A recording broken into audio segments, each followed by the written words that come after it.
"Your Excellence, I am my mother's lawyer." The firm voice echoed through the courtroom, making all the gifts turning to find a 12-year-old girl standing next to the defendant bank. Judge Morrison stopped flipping through the documents, his glasses slipping through his nose as he tried to sue what he had just heard. At the prosecution table, Dr. Catherine Wells didn't even bother to hide the mocking smile that formed on her lips. "Sorry, child, but this is a serious court. Where is your mother's lawyer?" asked the judge, his patience already visibly shaken. Sophia Hernandez, with her dark hair tied in 2 braids, took a deep breath. Beside him, his mother Carmen remained silent, his shaking hands holding a damp handkerchief. Carmen had been accused of fraud on social benefits, an accusation that could result in immediate deportation to El Salvador, separating them forever. Sophia was only 12 years old and never imagined that one day she would be defending her mother in a federal court. 3 years earlier, she had arrived in the United States speaking only a few English words, carrying only a backpack and the fierce determination of building a better life alongside the woman who had sacrificed everything for her. While other children his age played after school,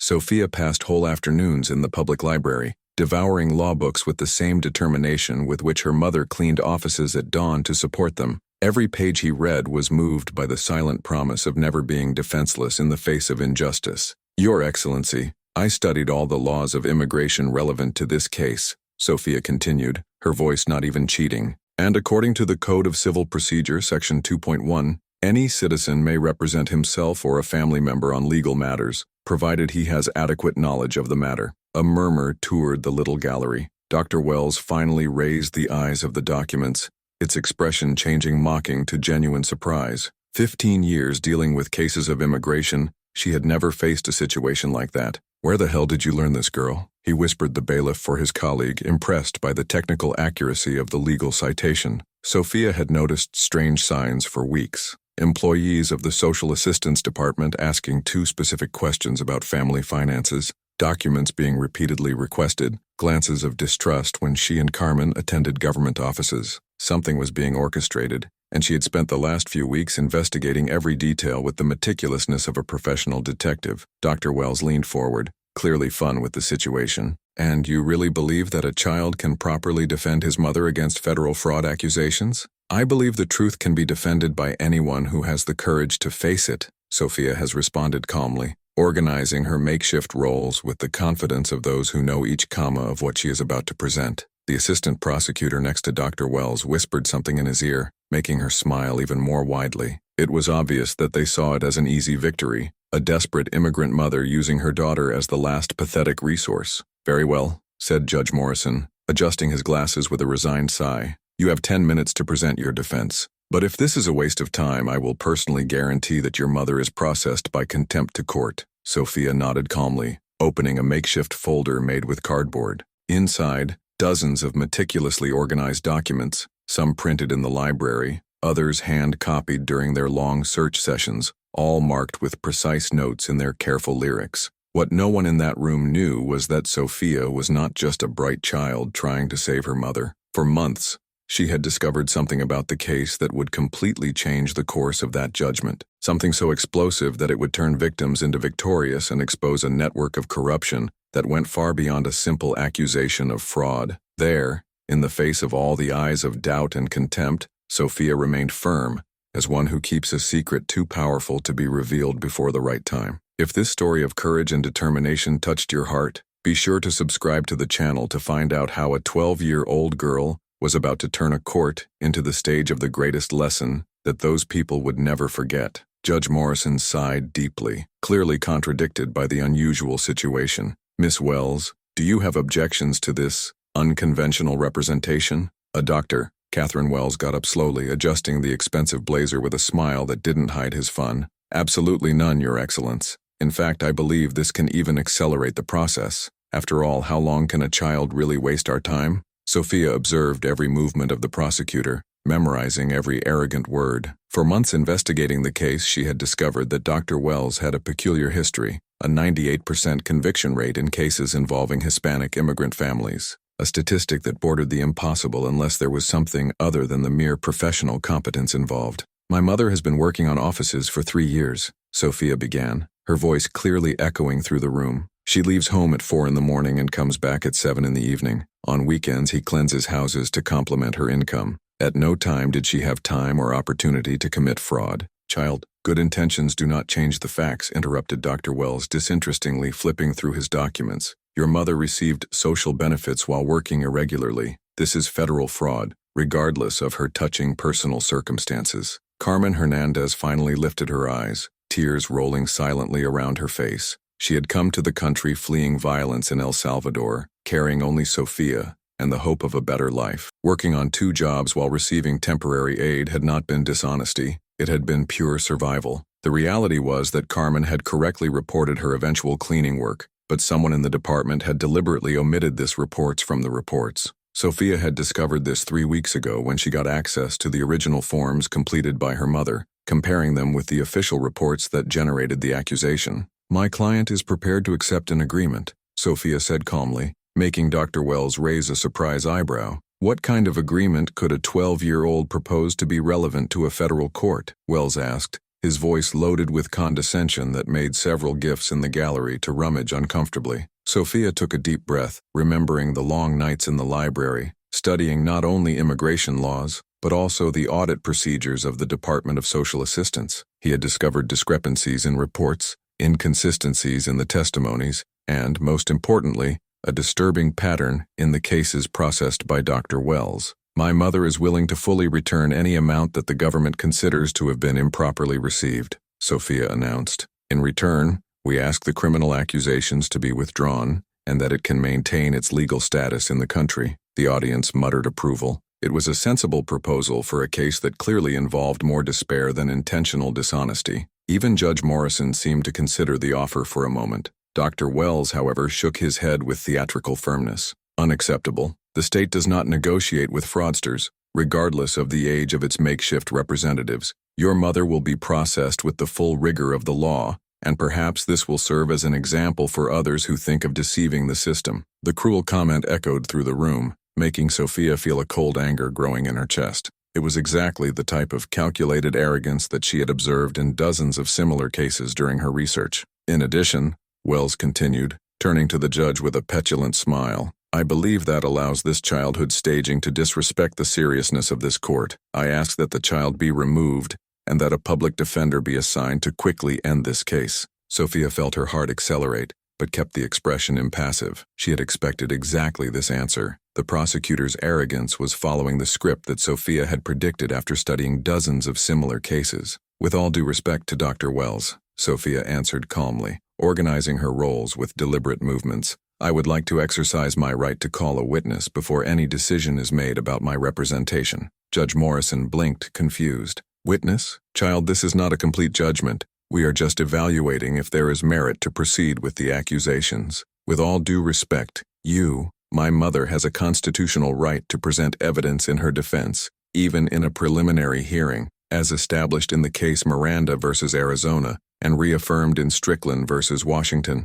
I would like to call Michael Torres, former employee of the Social Assistance Department. A middle-aged man got nervously in the gallery, walking towards the bank of the test squads. Dr. Wells frowned, clearly not recognizing the name or understanding its relevance to the case. Sofia had found Michael Torres 3 weeks earlier, working as security in a mall. He had been fired from the Department of Social Assistance 6 months ago, officially for restructuring, but in reality, after questioning certain irregularities in the audit processes. Irregularities he had documented meticulously before he was silenced. Mr. Torres, Sofia began, could you explain to court your experience working in the Department of Social Assistance between 2021 and 2024? Dr. Wells finally stopped moving her documents, her attention completely focused on the girl who was showing a legal level of preparation that she had definitely not expected. For the first time since the beginning of the audience, his confident smile began to falter slightly. What the arrogant prosecutor did not know was that every question asked by Sofia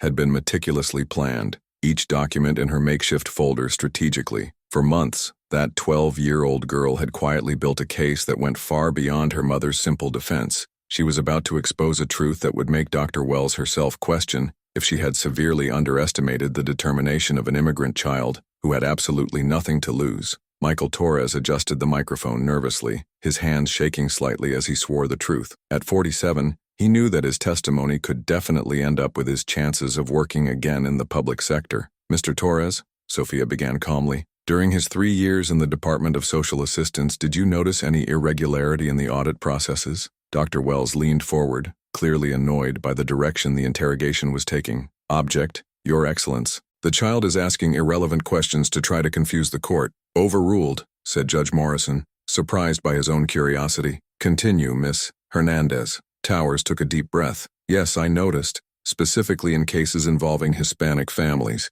there was a systematic pattern of information being omitted or distorted in the final reports. Sophia took a document from her improvised folder. For weeks, she had meticulously copied every relevant page in the library, organizing everything in chronological order. Could you explain to the court what happened to the Morales family case in January 2024? Mrs. Morales had correctly reported all her eventual cleaning work, Torres explained, her voice gaining confidence. But in the final report, this information was deliberately omitted, creating the false impression that it had hidden income. A murmur toured the room. Dr. Wells hit the fist on the table. Your Excellence is completely irrelevant to the current case. Sophia turned to the prosecutor with a serene smile that made several gifs in the gallery holding her breath. In fact, Dr. Wells is extremely relevant, because the same pattern was applied to my mother's case. Carmen Hernandez lifted her eyes, tears of hope mixed with fear. For the first time in months, she began to believe that perhaps there was a chance of justice.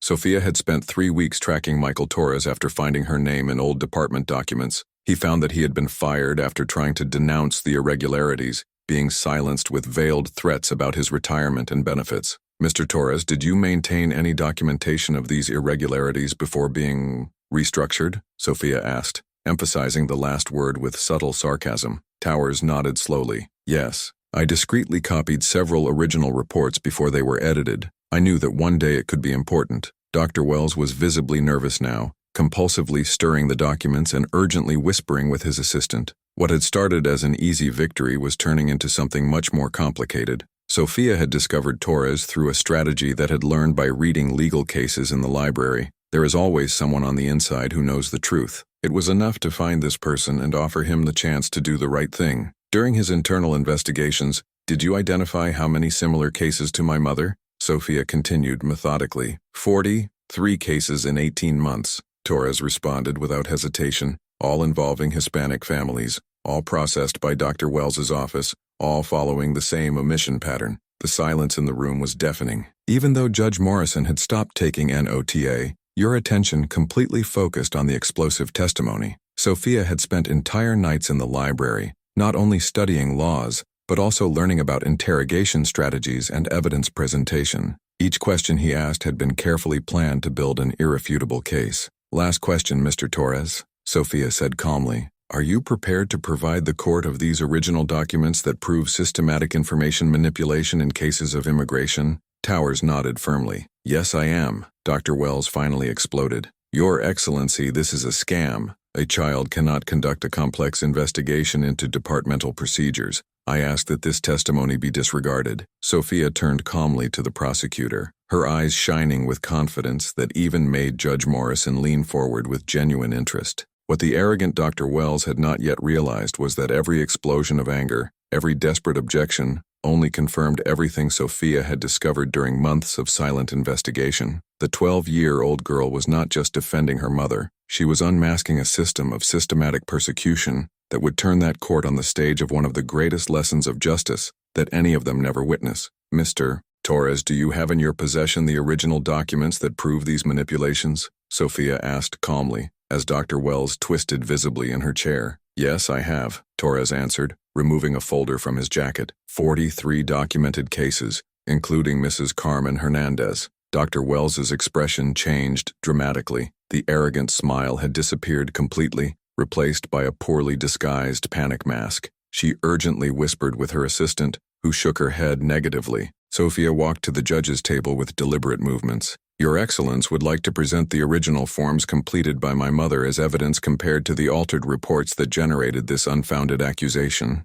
Judge Morrison took the documents, his eyes traveling the pages with a growing surprise. Miss Wells, can explain why official reports differ substantially from the original forms? That must be some administrative error, Wells stammered, clearly losing control of the situation. Sophia smiled serenely. For 3 months, she had collected not only documents, but something much more powerful, recordings. Using his mother's old cell phone, he had secretly recorded conversations with department officials, including a revealing telephone conversation with Dr. Wells herself. Your Excellency, I would also like to present evidence of audio that show premeditation in manipulating these documents, Sophia announced, connecting the phone to the room sound system. The voice of Dr. Wells clearly echoed through the room. These immigrants need to learn that they can't simply circumvent the system, omitting information about the reported work. Let's make an example of this. A deadly silence took over the court. Carmen covered his face with his hands, tears of relief mixed with indignation. In the gallery, several gifts murmured, outraged.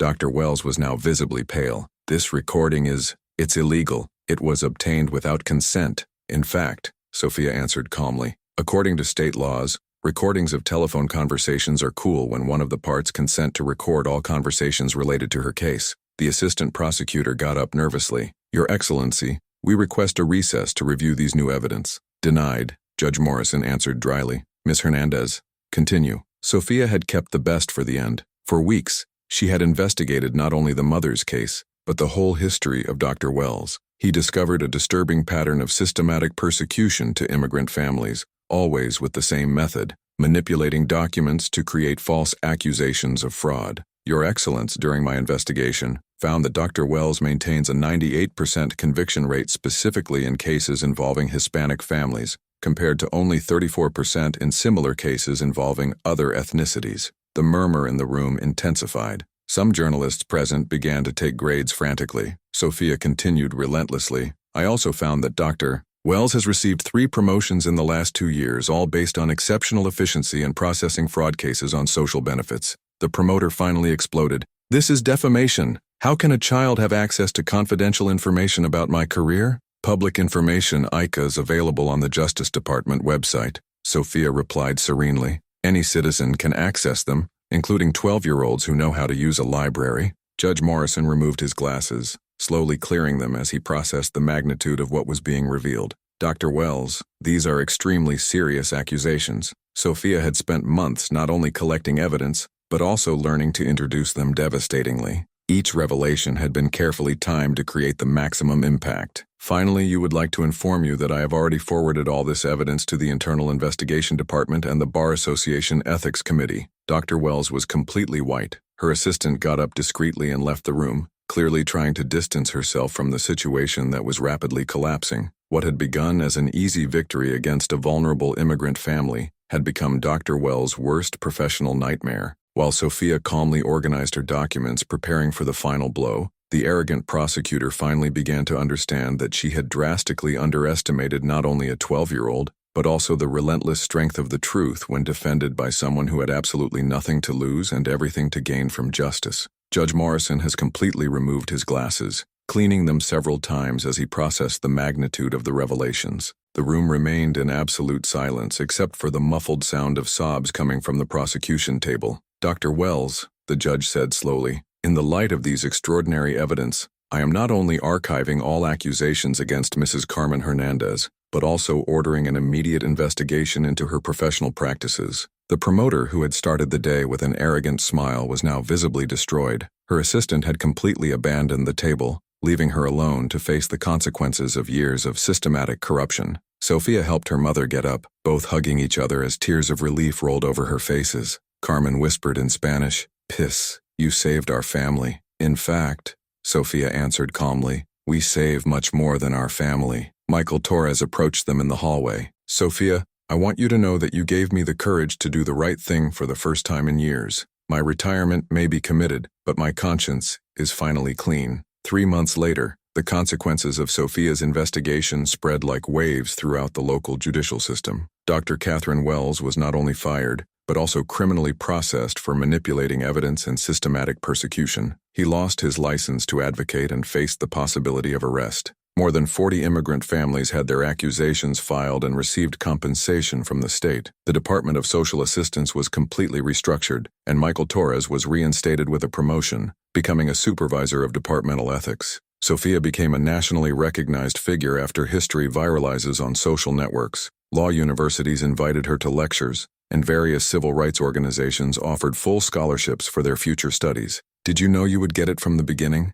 he asked a journalist during an interview. Sophia smiled with the same serenity she had kept in court. I knew the truth always wins when you have enough courage to defend it. No matter what your age, your origin, or how many powerful people are against you, Carmen found a better job in a company that valued his dedication and honesty. For the first time in years, she slept quietly, knowing that her daughter had not only saved her family, but turned her experience of injustice into hope for hundreds of other people. Dr. Wells, who one day mocking the idea of a child representing her mother, now worked as a receptionist in a small office, her arrogance replaced by the bitter realization that had severely underestimated the power of pure determination and intelligence. The best revenge, Sophia said in her last television interview, it's not destroying who hurt you but building something bigger than they could ever imagine, using injustice as a fuel to create justice. The Hernandez state case has become a legal framework, studied in law schools as an example of how a meticulous investigation and courage can overthrow seemingly untouchable oppression systems.